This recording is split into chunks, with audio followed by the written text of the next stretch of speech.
I'm still making money with print on demand, but Etsy, it's not hitting like it used to. Sales have dipped. I mean, not dramatically, but enough for me to stop and ask what's changed? And more importantly, what do I do now? Now, if you are new here, I have sold thousands and thousands of products on Etsy and Amazon. I've been doing this for a long time. I know it works, and I know when things start to shift. Now, Etsy sales, they are definitely not gone, but something does feel different. So today, I want to break down with you what I'm actually seeing, why it's actually happening, what I'm testing now, and how you can protect your store as well from relying too much on any one platform. Now, first I'll say my listings didn't completely tank, but they definitely cooled off, right? And the ones that used to get steady traction, they started slowing down. So even though they were still ranking, I just saw they were slowing down a little bit. And I think a few things are happening here.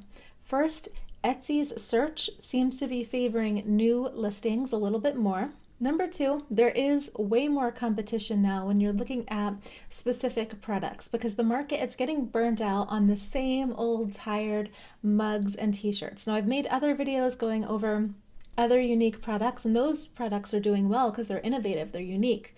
But overall, I mean, this isn't a crisis, right? But it is a signal. It's a reminder that platforms change and we need to keep evolving.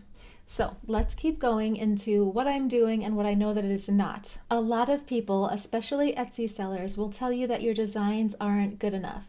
They'll say to make it prettier, Etsy buyers are sophisticated and all this stuff, but that wasn't the case for me. I still make tons of sales with my trademarked kind of ugly designs. They're clean, they're simple, text only, sometimes just clip art, but no custom illustration, no magic, no hand-drawn anything.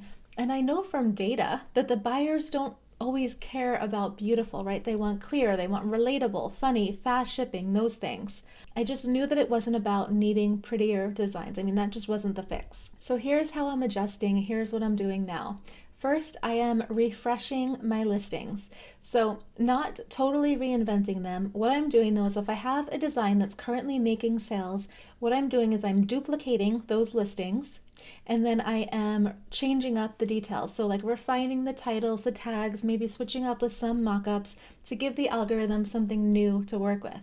I am not editing the existing listings because if they're still making sales, I don't want to change anything if that hurt sales, but duplicating another 20 cents, to test it out, that is working really well. This way it's also giving the algorithm like new things, show that I'm still working on my store. So Etsy kind of seems to reward people who are in and doing things. I'm also creating more designs more often, so I always say add more designs. That helps a lot.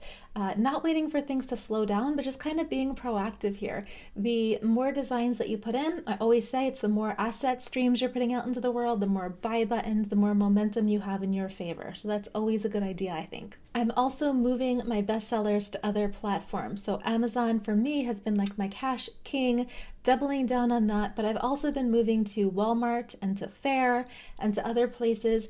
And there's a lot of other different types of stores that are sending me sales consistently every single month like clockwork now. So it's a really good idea to just kind of broaden and try new things. Etsy still has a place, but also I just want to maximize the odds in your favor and my favor as much as possible. I'm also going to be, and I am, tracking performance more closely so that I don't wait too long to respond again. Now, I'm not throwing away what works, but I am kind of just refusing here to get stuck. Now, if you haven't launched your Etsy store yet and you're thinking, oh dang, maybe I've missed the boat, especially I know there's so much negative sky is falling stuff on YouTube about this, you haven't missed the boat. I still think strongly that Etsy is the strongest, smartest place to start your print-on-demand journey because it's intuitive, it's easy, people still get fast results. I don't know what your experience will be, but people do get fast results.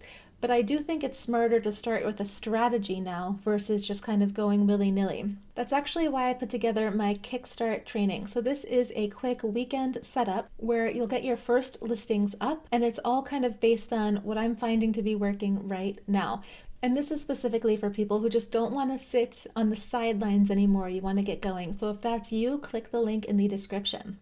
Now, overall, I would say platform shifts, they're not a bad thing. They just kind of reveal what kind of seller you are, right? Are you reactive? Are you resilient? Do you give up? What are you? I would love to know too. Drop a comment, please, if you've seen a dip in your store, if you're trying new things. I'd love to share strategies. You can share more in the comments. I've got other things up my sleeve we can talk about. And if you are ready to finally launch your store with confidence and clarity and based on the things that are going, check out the Kickstart training. I'll see you in there.